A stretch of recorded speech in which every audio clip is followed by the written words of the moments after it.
A ti que me escuchas esta mañana en ¿Qué tal, Fernanda? Te pregunto, ¿tú tienes una idea de cuánto puede llegar a costar uno de los famosísimos violines Stradivarius? ¿Más o menos tienes una idea? Estos instrumentos musicales, calificados como los más precisos y exclusivos de la historia, son los que rompen récord en la subasta. Sí, en la que sea. Llegan a pagar entre 1.5 y 2.5 millones de dólares por ese violín. Y aún así, consideran que el precio es bajo, porque lo que verdaderamente valen, hay datos de violines Stradivarius de 15 millones de dólares. Ahora, ¿conoces la leyenda de por qué tienen ese valor estos violines, que son codiciadísimos en el medio musical? Bueno, ahí les va. Todo comienza a finales de la famosa Guerra de los 30 años, en Europa, específicamente en Lombardía. El territorio en disputa entre los grandes, estás hablando entre Francia y España, año 1644. Al norte de Italia, en la pequeña ciudad lombardía de Cremona, nace Antonio Stradivari. Hijo de una familia relativamente pobre, sus padres consiguen que entre, pues como aprendiz en el taller de un reputado, así muy picudísimo laudero artesano de instrumentos de cuerda, llamado Niccolo Amati. Inmediatamente Amati se da cuenta de la extraordinaria capacidad de Antonio para la preparación y fabricación de violines, innovando el trabajo del viejo artesano con aportaciones del joven aprendiz. Es así como en el año de 1680, después de aprender en varios talleres, pues Antonio abre su propio negocio en Cremona, justo cuando la música barroca está en su mayor apogeo, y esto le permite contar con encargos recurrentes de grandes intérpretes del violín, como nada más y nada menos que Giovanni Battista Viotti. En cada pieza de Antonio aparece la inscripción Antonius Stradivarius, acompañada de la ciudad de Cremona y el año de fabricación. Y aquí comienza la leyenda, porque gracias a que latiniza su apellido y lo plasma en cada violín, su nombre comienza a ser famoso en la escena musical del siglo XVII y comienzos del XVIII. Posteriormente, los hijos de Antonio, que son Francesco y Omobono, continúan con el trabajo de su papá.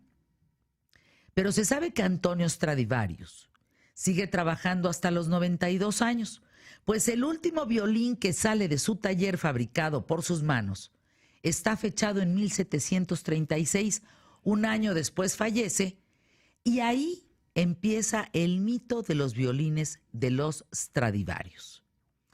En su larga vida, Antonio Stradivarius fabrica cerca de 1,100 instrumentos de cuerda, pero no solamente violines, también violas, guitarras, chelos. Estás hablando de los más o menos 960 violines que fabrica. Hoy en día solo quedan 550 en todo el mundo. Entre los mitos que convierten a los Stradivarius en los instrumentos con mayor precisión y belleza sonora, está el de cómo pudo conseguir un artesano del siglo XVII una madera tan densa. Bueno, la explicación más lógica apunta a una posible incidencia climática en aquella época que hizo que los árboles aumentaran su densidad para poder soportar las bajas temperaturas. Aunque también se reconoce el arte de Antonio para envejecer la madera y que con esto se consiga una mejor sonoridad. Otro misterio es el del barniz. Claro, pues la ciencia ha logrado descifrar la identidad de todos los componentes, pero excepto uno, que supuestamente pudo ser identificado estás hablando de una investigación ya del año 2009, que ahí intentaron en una investigación reproducir un violín Stradivarius, pero el sonido no se pudo igualar porque no conocen ese componente del barniz. Entonces se piensa que ese es el componente que le da la sonoridad.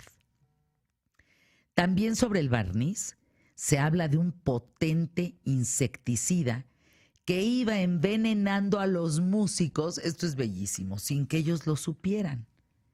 Pero no hay evidencia científica de esto.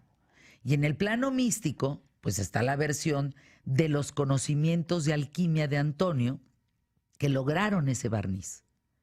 O también aquella leyenda que habla de su religiosidad y que por eso escondió la fórmula del barniz entre las páginas de una Biblia. Y nadie conoce qué componente es, qué alquimia tiene, cómo lo pueden reproducir. Y entonces, en esa investigación del 2009, intentando replicar un Stradivarius, que el último fue de 1700 y tantos, pues no lo lograron porque no encuentran ese componente del barniz.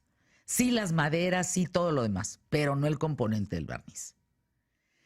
Algunos estudios realizados con escáner de tomología axial, ahí les va también esto, descubrieron grietas y orificios en los instrumentos de Stradivarius que a propósito o por una extraña coincidencia también favorece la resonancia que tiene el violín y el característico sonido que se genera a través de esas grietas, como unos resonadores, por decirlo así, internos. Actualmente existen solo 2 colecciones exclusivas de Stradivarius que se conservan en espacios de libre acceso al público. Una está, a ver si ustedes saben, no, ni idea, en la Biblioteca del Congreso de los Estados Unidos. Y otra de las obras está en la Sala de Música de la Real Biblioteca en el Palacio Real de Madrid. En este periodismo de vida, los mitos que rodean al Stradivarius, ¿alguna vez has visto uno? ¿Conocías de este violín? ¿Has escuchado tocar a alguien con Stradivarius? Los costos que llegan a alcanzar estos instrumentos son verdaderamente una locura. Fíjate, entre 1.2 y 2.5 millones de dólares, bajita la mano. Pero hay unos que valen 15 millones de dólares y solo quedan 550 en el mercado, en el mundo. No se ha logrado una réplica de ninguno de estos que hizo el propio Stradivarius. Te pregunto, ¿cuál es tu instrumento favorito? ¿Cuánto llegarías a pagar por un instrumento? Por ejemplo, si te gusta la guitarra, ¿cuánto pagarías por una guitarra? Por una acústica, una eléctrica, una flauta, un violín, una batería. O si tienes datos que puedan complementar la información que yo te estoy compartiendo, ayúdame. ¿Qué más sabes del Stradivarius que a lo mejor yo no pude mencionar en este momento? Escríbeme @QTF, comparte tus opiniones, porque me interesa muchísimo que hoy escuches el programa, porque tenemos un temazo, mucho que compartir, y diría a uno de los virtuosos, Carlos Armando Rodríguez, más importantes del mundo, está hoy con nosotros aquí en ¿Qué tal, Fernanda? ¿Han escuchado a Ara Malikian o Malikian? ¿Lo han escuchado? Es una locura. Sí, no, es impresionante. Además, la gente que es virtuosa en este instrumento, a veces uno dice a qué velocidad pueden llegar a tocar, ¿no? O sea, parece que van a la velocidad de la luz. A mí de Ara me encanta su estilo. Todo alocado, greñudo, se lo digo con cariño. Es un virtuoso conocido a nivel mundial. Me parece que es de los violinistas más importantes. Ha ganado mundos de concursos de prestigio internacional. Libanés con ascendencia armenia. Por favor, le voy a pedir en este momento a mi querido Armando Reigadas que nos suba un pedacito de Ara Malikian interpretando su violín. Es una locura.